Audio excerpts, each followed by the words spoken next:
ഇത് രഘുവിന്റെ വീടാണോ? അതെ. ഇതാണോ ഗുരുവായൂർ? ലീവ് ആപ്ലിക്കേഷനിൽ അങ്ങനെയായിരുന്നല്ലോ. നമ്മളെവിടെ കണ്ടത്? സ്റ്റേഷനിൽ ASI റിട്ടയർ ആയത് അവിടുന്നാ. പേര്? വർഗീസ്.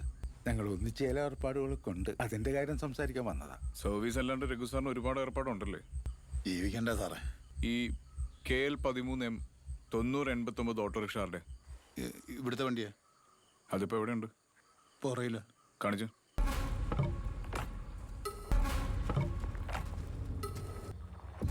അച്ഛന്റെ വണ്ടിയാ സാറേ. അച്ഛൻ മരിച്ചിട്ട് ഇപ്പൊ 2 കൊല്ലമായി. ഭയങ്കര ഫാൻസി ഡ്രസ് ആണല്ലോ രഘു. എനിക്ക് മനസ്സിലായില്ല സാറേ. ഒരു ദിവസത്തേക്ക് സിൻഡോയ്ക്ക് വാടകയ്ക്ക് കൊടുത്തു അല്ലേ? സിൻഡോയോ? എന്നിട്ട് ആവശ്യം കഴിഞ്ഞപ്പോ ഇങ്ങനെ ആക്കിയിട്ടു. പോലീസുകാരന്റെ ബുദ്ധിയേ.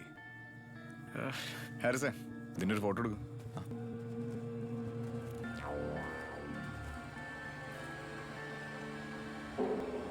എന്തുറന്ന് ആ ചാക്കുമാര്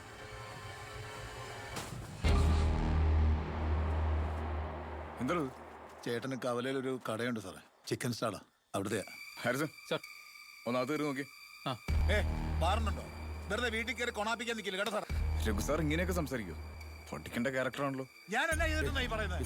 പോട്ടെ സാറേ, പോലീസ് തന്നെയല്ലേ. ഇറമ്പിൽ രമ്യയെ കൊല്ലാൻ കൊണ്ടുപോയ ഓട്ടോറിക്ഷ ഇവിടെ വന്നത്, പിന്നെ ഈ ക്യാനിൽ കാണുന്ന ബ്ലഡ് സ്റ്റെയിൻസ്, ഇതൊക്കെ ചെറിയ കാര്യം. രഘു നടക്ക്. സസ്പീഷ്യസ് ആയിട്ടൊന്നുമില്ല സാർ. ഈ രമ്യ കൊല്ലപ്പെട്ട ദിവസം രഘു എവിടെയായിരുന്നു? മട്ടന്നൂര്. ഇത്ര കൃത്യമായിട്ട് ഓർത്തിരിക്കാൻ രമ്യ തന്നെ ബന്ധുവൊന്നുമല്ലല്ലോ. മോളിൽ നിന്നുള്ള ഓർഡർ ആയിരിക്കും അല്ലേ സാറേ? CA നൈസായിട്ട് അങ്ങ് ഒഴിവാക്കിയിട്ട് അത് വേറൊരു പോലീസുകാരെ നല്ലോട്ട് കെട്ടിവെക്കാൻ. എന്നാ അത് എന്റെ നെഞ്ചത്തോട്ട് വേണ്ട. ഇട്ടിച്ച് ഞാൻ പിഴിയും കഴിവേറി. ഒന്ന് വണ്ടി കയറോ? ആ പറഞ്ഞത് പറയാത്തൊക്കെ ഞാനൊന്ന് ടാലി ചെയ്ത് നോക്കട്ടെ. ആര് സാർ വിളിച്ച് വണ്ടി കയറ്റി.